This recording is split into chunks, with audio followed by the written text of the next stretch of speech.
Estamos de vuelta, 31 minutos sobre las 8 de la mañana y como decíamos, también este fin de semana hemos escuchado lo que tienen que decir las propuestas de otros partidos políticos, concretamente de la oposición, y es el caso de Coalición Canaria, donde ayer pedía o exigía al Gobierno central que ese dinero, el del superávit, el remanente de ayuntamientos y cabildos, al igual que lo pide también el Partido Popular, sea utilizado por quien más lo necesita, que son ayuntamientos ahora mismo en Canarias que están pasándolas verdaderamente canutas. Barragán, al otro lado, muy buenos días. Buenos días. Gracias por acompañarnos esta mañana de lunes. Ustedes han sido muy contundentes en esas peticiones, sobre todo con las singularidades de Canarias. Cuéntenos. Hombre, pues sí, efectivamente, Canarias ha hecho los deberes durante este tiempo desde el punto de vista del control de lo que es el déficit del gasto y también el control de la deuda pública de la comunidad autónoma. Estoy hablando ahora en el caso de la comunidad autónoma. Y por lo tanto tenemos un remanente, tenemos un recurso en los bancos que, tal y como está la legislación estatal, lo que te obliga es a pagar deuda, es decir, a pagar deuda a los bancos, que va bien y que no te están exigiendo los bancos que les pagues más. Lo mismo ocurre con el caso de las corporaciones locales, es decir, estas corporaciones locales además no tienen deuda, es decir, están completamente saneadas, pero por las reglas del gasto, les obliga a mantener ese dinero inutilizado en las entidades bancarias. Es decir, con los problemas que tenemos, no se puede utilizar todos los recursos que cada municipio, que cada cabildo tiene para gastar. ¿Qué es lo que estamos pidiendo? Pues bueno, que se permita gastar y sobre todo, ya lo pedíamos antes, con bastante insistencia, pero es que en el momento actual, en el momento político, sanitario, social, económico que vivimos, ahora se hace más necesario que nunca. Por lo tanto, no les estamos pidiendo dinero a otros para que nos lo den a nosotros para resolver los problemas, sino que el dinero generado en esos ayuntamientos, en esos cabildos y en la propia comunidad autónoma se puede emplear en la ciudadanía canaria, cada uno con sus competencias, para poder hacer frente a lo que va a ser el post-COVID-19, es decir, cuando superemos la crisis o la pandemia sanitaria y ponernos a trabajar en lo que va a ser la reconstrucción, la recuperación de la economía, que ya anticipamos que no va a ser nada fácil. ¿De cuánto dinero estamos hablando en el conjunto de Canarias? Bueno, pues los ayuntamientos, Canarias tiene aproximadamente o puede hacer uso de un recurso por este motivo de casi 500, 600 millones de euros. Y los ayuntamientos, si no recuerdo mal, estaban también en torno a esa cantidad, un poquito más de los recursos que tenían los ayuntamientos. Casi unos 1.500 millones de euros podrían estar en disposición de las corporaciones locales y la comunidad autónoma para poder utilizarlos y hacer frente a la crisis. Uh-huh. Ustedes también han planteado a lo largo de la semana pasada una batería de medidas para echarle una mano al Gobierno o para verlo desde otro punto de vista. Cuéntenos cuáles son esas propuestas para abordar la lucha contra el COVID-19 en Canarias. Bueno, las propuestas las hemos hecho siempre en el ánimo propositivo de sugerir y de aportar ideas, ¿no? Nosotros somos un partido de gobierno, tenemos mucha experiencia de gobierno y por lo tanto intentamos desde el minuto uno aportar ideas tanto en la vertiente sanitaria. Ahí, pues bueno, los problemas los estamos viendo, la falta de material, la falta de planificación de lo que es la gestión en el Servicio Canario de Salud, que esperamos que después de crearse el comité por parte del gobierno, el comité sanitario, todo esto pueda mejorar, pero la realidad es que a fecha de hoy todavía seguimos teniendo problemas para que lleguen los materiales a Canarias. La seguridad de los profesionales que trabajan en este caso en la sanidad, hemos propuesto medidas concretas en ese sentido. También en las medidas sociosanitarias, ahí no se nos hizo caso y ya vimos el primer caso importante de infección por coronavirus en una residencia de mayores, porque no se había hecho nada para prevenir el trabajo de los propios trabajadores de esos centros sociosanitarios y residencias de mayores, y nos preocupaba muchísimo que en una población que desde el punto de vista del contagio, una población que tiene más probabilidades de contagio, pues no se hubiera hecho nada, ¿no? Uh-huh. Parece que solo se habían mandado 2 correos hasta la semana pasada que había aparecido este problema. Y en las económicas, fundamentalmente dirigidas a paliar el efecto que va a tener sobre las empresas y los autónomos estas primeras medidas de lo que es el bloqueo de la actividad económica.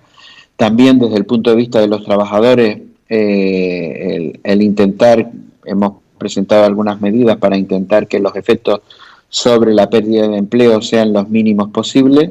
La solución de los ERTE es una buena solución, en principio para intentar no perder el trabajo, pero también la posibilidad de un paro temporal, de tal forma que estas personas puedan cobrar hasta recuperar la economía, ¿no? ¿Ustedes han pedido la suspensión de impuestos a los autónomos? Sí, por supuesto, ¿no? No solamente el aplazamiento, sino también la suspensión de esos impuestos. No se le puede cobrar un impuesto a alguien que no va a poder tener actividad económica. Es decir, esto no es un impuesto por abrir la puerta, y además la puerta te dicen que la tienes que tener cerrada en la inmensa mayoría de los casos de los autónomos e incluso de algunos que operan, me refiero a que pueden trabajar.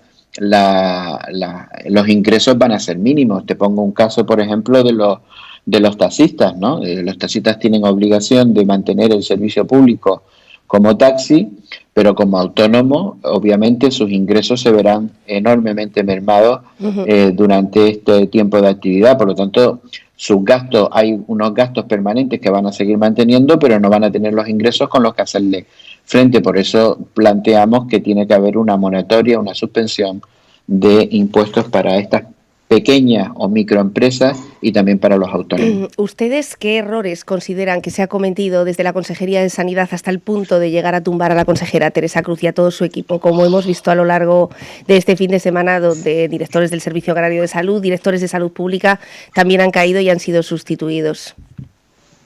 Mira, yo no creo que sea el momento de plantearnos ahora un tema de crítica, ¿no? de errores en ese ámbito, por lo menos con esa presión. Ahora toca arrimar el hombro e intentar que la administración haga lo mejor posible su trabajo, ¿no? Ya habrá tiempo cuando pase la pandemia de hacer una valoración, un análisis y crítica. Pero con este caso en concreto, con el caso concreto del cese de la consejera, yo creo que era una persona que tenía dificultades para buscar la empatía con la gente a la que dirigía, me refiero a todo el Servicio Canario de la Salud, y esto, date cuenta que esta consejera acarreaba problemas anteriores al tema de la crisis del coronavirus con todo el sector, y por lo tanto cuando el gobierno, en una decisión que aplaudimos, que era crear de los 3 comités que ha creado, un comité para hacer el seguimiento sanitario, tener una directriz como gobierno de cómo se actúa en materia sanitaria, yo creo que lo que desencadenó definitivamente el cese fue la desautorización en toda regla que intentó hacerle al presidente en esa famosa entrevista de la semana pasada en un medio de comunicación de las islas, ¿no? Había un desafío total a que no iba a cumplir esa directriz que habían marcado desde el gobierno con ese comité, que es que el que va a tomar las decisiones, y yo creo que eso fue lo que desencadenó el cese, que yo creo que el presidente hizo lo que tenía que hacer. ¿Cómo va a quedar Canarias después de esta situación? Sabemos que es muy complicado averiguar ahora mismo los efectos de la crisis, pero ya tenemos datos, Barragán, sobre el número de empleos que pueden llegar a caer, los despidos, sobre todo empresas, como decíamos a lo largo de la semana pasada, hemos visto algunos ejemplos, empresas que no cuentan con relevo generacional y que quizá ahora aprovechen este momento para cerrar definitivamente. Puede haber una casuística enorme en cómo desenvolvernos después de que consigamos vencer la extensión de esta pandemia. Pero desde el punto de vista económico, efectivamente, nos vamos a encontrar una situación muy, muy difícil. Peor que la de el 11 de septiembre, cuando la caída de las Torres Gemelas, que también provocó a nivel mundial una hecatombe desde el punto de vista económico, incluso peor que la del año 2008. Cuando la siguiente crisis financiera, ¿Qué es lo que podemos hacer? Pues intentar hacer un plan de recuperación, un plan de prevención, de intentar atajar el máximo de problemas. Date cuenta que los turistas no van a venir en julio, no se van a incorporar 200 vuelos automáticamente a nuestros aeropuertos, no se va a conseguir todo eso de una forma inmediata. Y por otra parte tenemos que tener en cuenta que al ser una crisis global, también los países emisores de turistas hacia Canarias tendremos que valorar y estar haciendo un diagnóstico de cómo quedan económicamente esos países, porque en la medida de que países importantes desde el punto de vista turístico para nosotros, como puede ser Inglaterra, los ingleses o los alemanes, habrá que ver cómo soportan ellos también esa crisis para saber si pueden nutrirnos de turistas en la misma intensidad que lo teníamos, por ejemplo, al iniciar este año. Y después, como nuestro principal activo es el turismo, pues casi toda la industria que funciona alrededor del turismo también se va a ver afectada.